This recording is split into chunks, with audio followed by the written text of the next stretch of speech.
Hi, my name is Kay Sutha. I am a business strategist and I will be your host.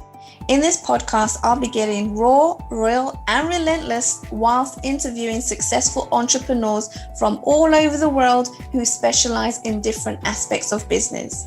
We will cover the 5 main pillars of business, which are sales, marketing, finance, operations, and leadership, but not forgetting mindset, live and digital events, plus much, much more.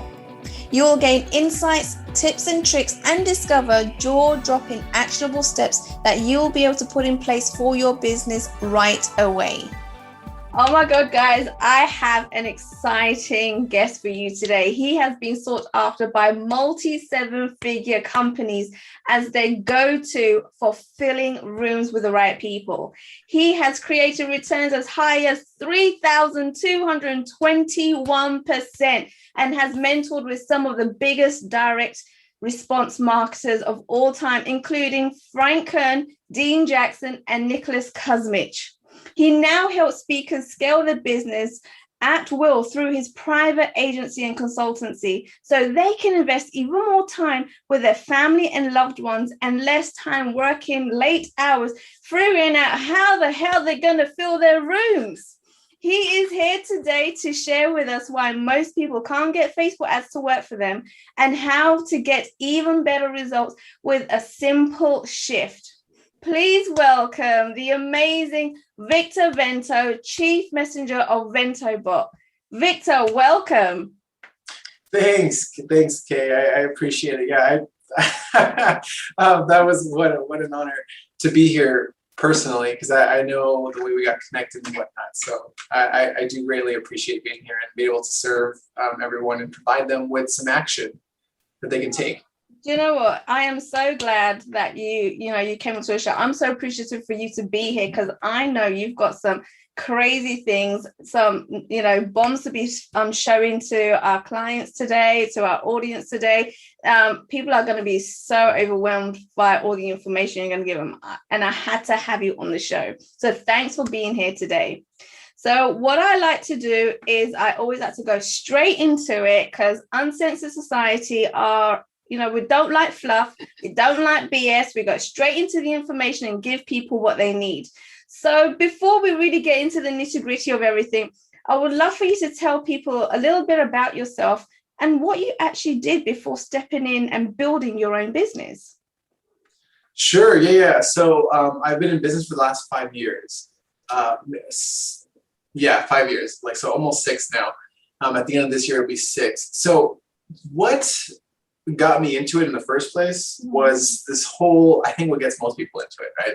I went to school for game design, did software development, and was consultant for a software company and did a lot of stuff with R&D and really quality design and experience throughout the process of customer to buyer.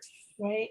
And one of the things I thought, I was like, well, I'm really good with code and I'm really good with this. And I was like, well, I can start my own thing. Why not? Right. I can make my own hours. I can make my own time. I don't have to work for somebody. That's, I feel what most people are like, I want that. Yes. Then not realizing what's actually, I was not realizing what's on the other side of that there is a lot more to it than just having that. You have to be a certain person to do those things, to have those things. Right. So it really, I stumbled across the first year or two and got into web design as my first initial way of going about it, and then realized quickly people don't want websites. They want what websites do for them. They want the customers. So that led to another thing. And then we started the marketing agency to kind of go along with that. And that's taken off since then. But I would say it wasn't about till last October, really, that I truly found the deeper reason why we do a lot of this stuff. And just to be fully transparent, business was fantastic, right? We're making over 6 figures and whatnot. However, it wasn't personally, I didn't feel fulfilled. There was something going on, the whole social media shows everyone oh, I'm happy, I'm successful and all this stuff, but not really. On the inside, everything was falling apart. Oh, wow. I got to a point where I actually was contemplating one night at 2 a.m, taking my own life, leaving my kids behind and my family behind. And it was a tough time for me. And this was all of like October of last year, 2020. So Oh, wow. it got to that point, and I realized I heard this like little voice inside, and it called me to just open up a tab. And I was on Facebook, as I always ended up on, and just kind of mindlessly scrolling through on the desktop. And I happened to see an ad, caught my attention. Yeah. And the tagline spoke to me and resonated at the most deepest level I've ever could have felt. And it said, "Escape from hell."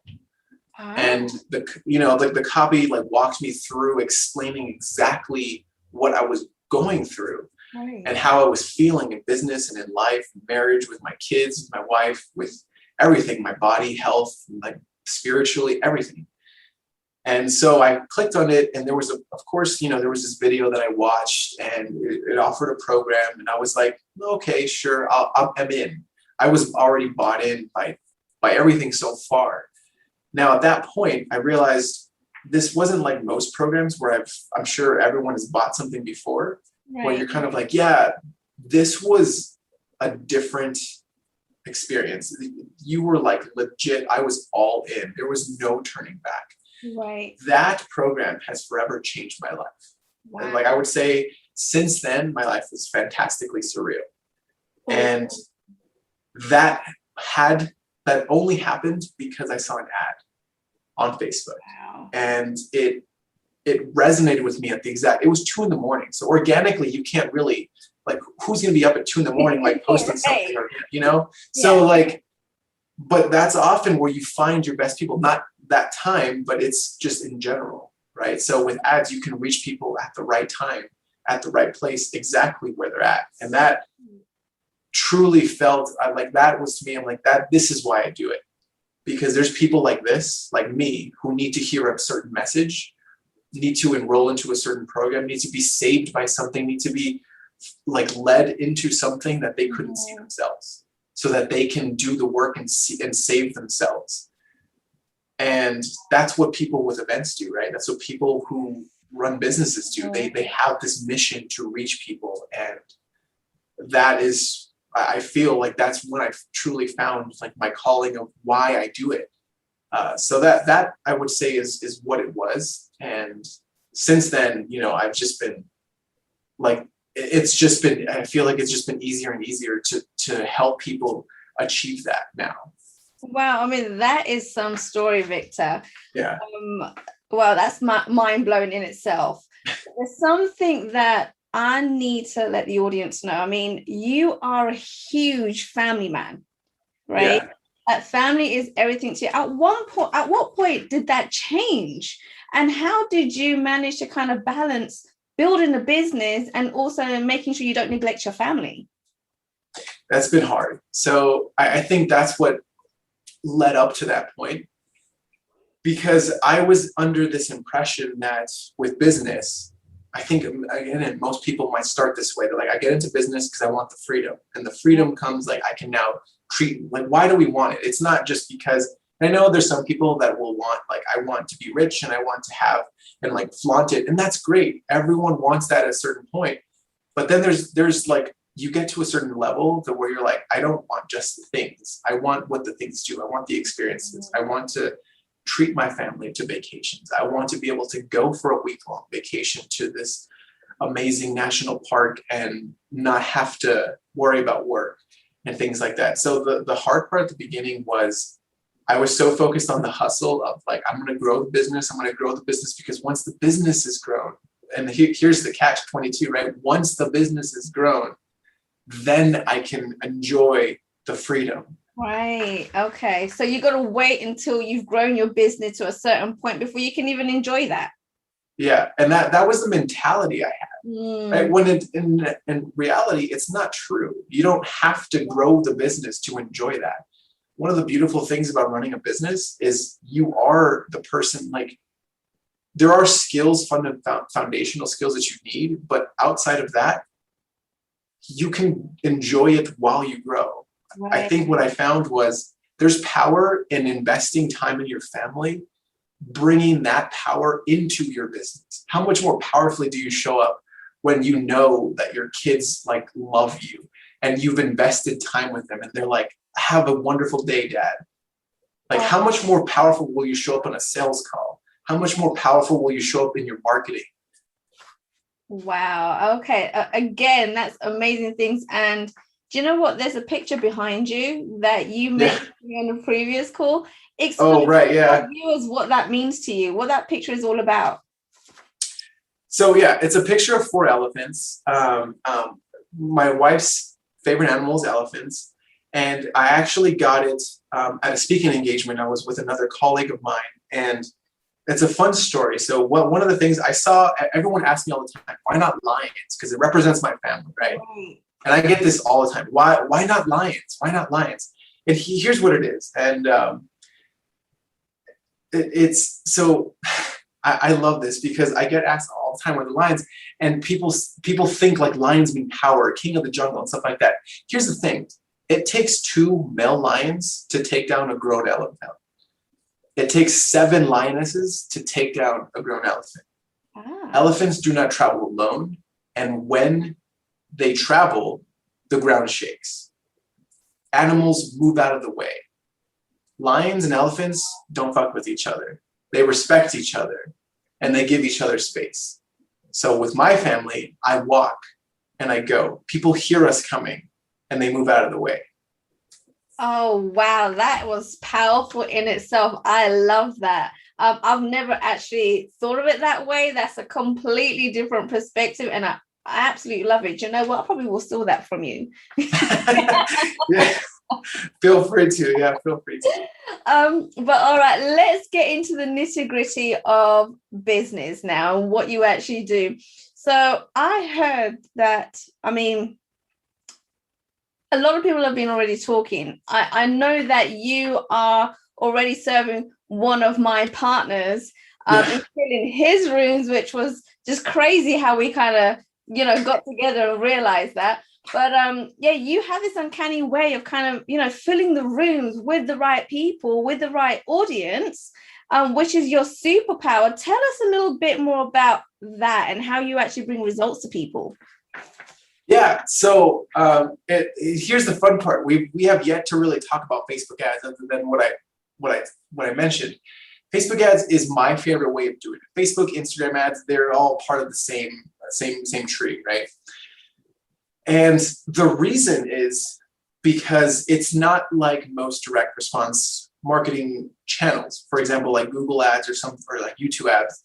Facebook and Instagram ads, their platforms itself are social, right? I consider Facebook to be the television, and I consider Instagram to be the magazine, right? We like scroll through and watch image after image, kind of like flipping through the pages. There's an ad in between each page and everything like that every now and then.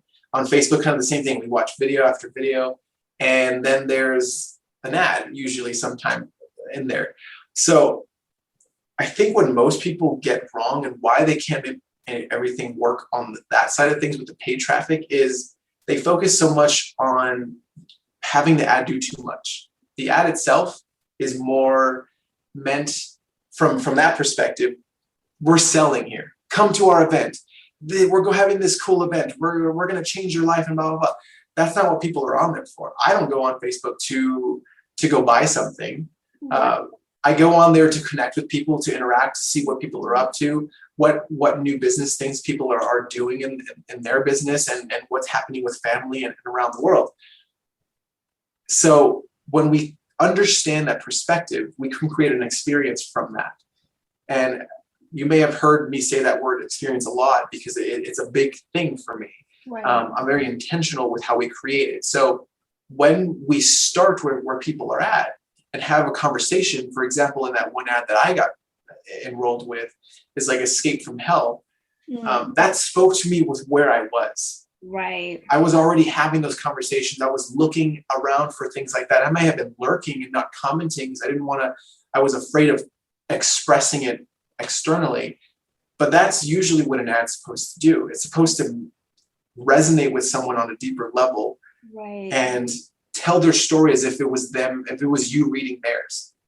All right. And that is inviting them to have a conversation with you. Once you have that conversation, the rest of the experience, the funnel, as what people most likely know it as, is what does the indoctrination and the selling. The sales page is called the sales page for a reason. That is what sells the stuff.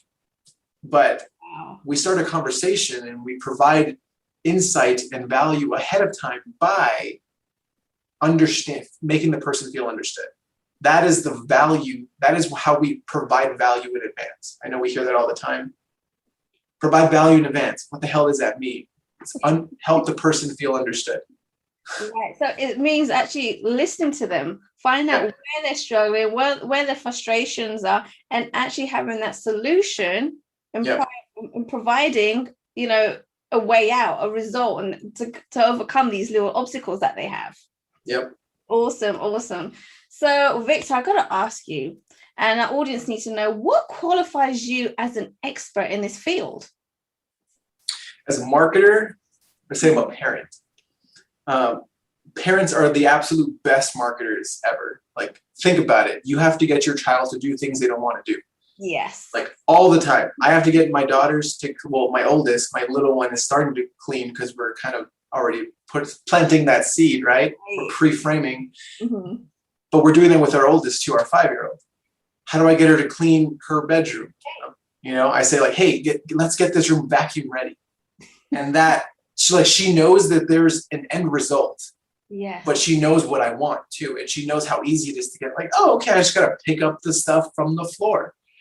But it's vacuum ready. And like that starts it. And then, just like you would in marketing, you create an experience. You start with an initial, I would say people call it lead magnets, right? You start with an initial lead magnet that gets a tangible result in advance. And then you go into the next step. What's after that? Now that the room's vacuum ready, okay, let's make sure it's dust ready so we can start dusting stuff. And you just start adding and adding and adding to it. You kind of create the experience along the way. Wow. Do you know what? And I love that example that you've used about being a parent, right? Because even if, your understanding of marketing isn't very clear, that makes things very clear. And do you know what? People can start practicing on their kids now. Yeah. Absolutely. You can start getting your practice on and just kind of working out, where you need to make those tweaks and understanding marketing a lot more through parenting. That's amazing. Thanks for that example. A lot of people can take a lot away from that. So to my next question, do you have a principle? You've just given us an example of, parenting, but is there a principle that you can teach the audience today, something that they can relate and even apply immediately? Yeah, absolutely. Okay. So here it is. You first have to know what it is you offer, right? Like, and I think people work at it backwards. They're like, okay, what am I going to offer people so I can get them to get to my bigger offer, whatever my working one-on-one, group coaching event, whatever it is. Yeah. You have to first know the end and understand where you're at right now. So like knowing those two I want to say pinpoints, but those two targets, those two like flag poles of where you're at, where do you want them to go and where are you at now? That is how you determine your path to get there. And that is how you determine the path to get people to get there. Because once you know those 2 points, you can very easily say, well, people aren't at this starting point yet. So as of right now, let's say if you're just starting out, right. As of right now, if they don't meet this qualification, then I say no to everyone else. It's easier said than done. I get it. Right. But that gives you the ability to stand out over everyone else because you're talking to this person only. And knowing where you're going, now you can create that experience to get there. For example, I wanted my daughter to clean her room. I start with the first step. Where are we at? Messy floor. So vacuum ready, first initial step, right? If she doesn't have a room to begin with, then like she's not my target market. So, right. But that's those two shifts, like understanding their endpoint and where you're at with people. So I've got a question for you on that. You mentioned that you got to make sure that people are at that starting point. But when you're first starting out in business, right? Like you said, it's hard to say no because you want those clients. You need that money coming in. You need to build, right? Yeah. How can you say no at that point? Aren't you going to be losing out in your business by saying no to those people when you're first starting out? I love this question. Thank you for asking that, actually. So, yes, initially you will lose out on some initial revenue. Okay. What you will gain on the back end and what you will gain by saying no, it opens up opportunities for so much more. That first no and learning how to accept a no and learning how to say no and stand in it is going to save you so much money on the long run. Because at the beginning, I'm sure if you're anything like me, you're like, well, I got to be on here. I got to have a podcast. I got to have a book. I got to speak on stages. I got to run ads. I got to do organic. I got to do this. I got to do that. Learning how to say no to a client is so much more powerful when you can transition that also into other things. You can say no to things that don't serve you in life, in business. I don't need a podcast right now. I don't need a book right now. I don't need to speak on that stage right now. I don't need to run organic right now. I don't need to do Clubhouse. I don't need to do YouTube. I don't need to do XYZ, whatever new platform there is, right? So like you can say no to that, focusing on one, and you're going to get so much further ahead than everyone else. But tell me this then, as a marketer, right? It's great to be on all these different platforms. Why would you say no to them? Wouldn't you just want to jump right in and do them all? You want to, yeah. And here's the secret sauce to business that I've learned that people don't like to hear. If you're going to be everywhere, you better have the money for it. Because if you don't, then it's not going to do anything for you. Okay, I see. So you're better off just starting with one platform, building, bringing that money in, and then you can start spreading yourself all over the place. Correct. Right. Okay, I see. Do you have a few success stories that our audience can hear about that, you've helped people through? Yeah, absolutely. So you want to hear about that 3,221% case study? Okay, everyone loves that. We spent $4.13 on ads and made $22,500. Wait, hold on a second. Hold on. Say that again. You spent how much? $4.13 on ads and made $22,500 on the back end. How the hell do you do that? Oh my goodness. That's why I'm sought after. That doesn't sound real at all. I know it doesn't. And that's the beauty of it. So because it doesn't sound real, and I know I say that as it catches people's attention. Yeah. But everyone's skeptical. Definitely. I'd be skeptical. I hear that and you're like, yeah, yes, okay, whatever. Here's how it worked. So this particular client, she was running challenges every month. And the way we did it was she had a strong organic strategy already. Right. So what we did was we added fuel to that and made what she had even better. This is why I say we scale with ads at will, because ads are really going to explode what you already have. If you have a crappy experience, you're going to have more crap. If you have a great experience, you're going to have an even better experience, and you're going to be able to scale at will like nothing. Right. Okay. So that is essentially what we did, right? We took what she was doing and we made it even better with ads. We kind of surround sounded the people that she was already indoctrinating into her world organically, and we exploded that. So she saw an even bigger return. That was month 2. The first month, no, excuse me, that was month 1. Month 2 was a very similar. We spent $7, made it around the same. Oh so we spent a little bit. We spent $3 more, right? But so, but still, it's not as cool as the 32.21%. Now that's one case study. Right. Here's one that's more realistic. Let's say, for example, if you've never run ads before, or you don't have a strong organic game or a following or anything like that. So in my case, what we did was we ran ads to a call funnel. It was essentially because I was trying to get people into my agency, and we created an experience for them. I think overall, over the course of the campaign, I spent $1,000, maybe a little bit more. And what we got from that was we got 2 clients. Now, my clients are not, I don't want to say I'm not cheap, but I'm not for the beginner. So that to me is a 4 to 5x return on my, more than that. It's like 10x return.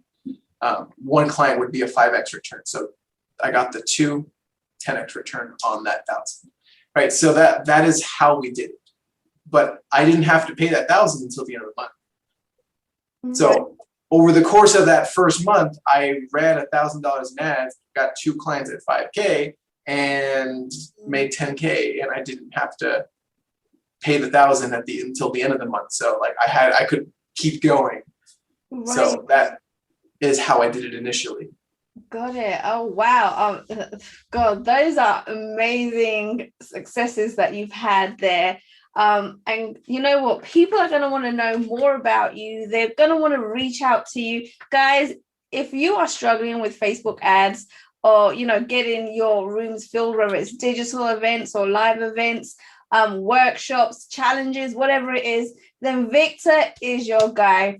You have to contact him, speak with him, get on a call with him, find out more.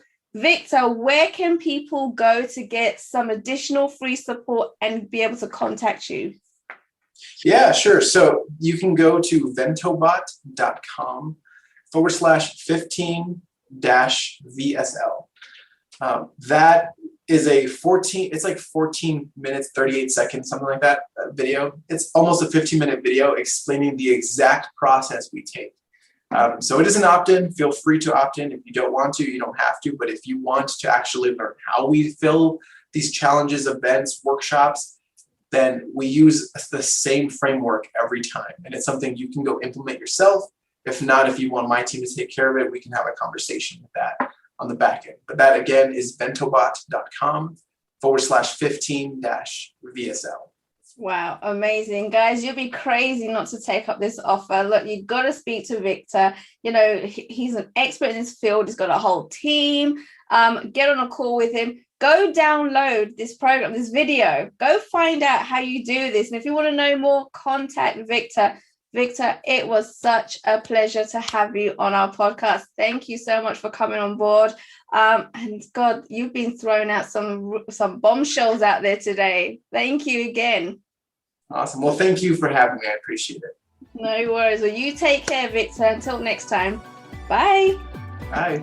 Thank you for your time and listening to Uncensored Society podcast.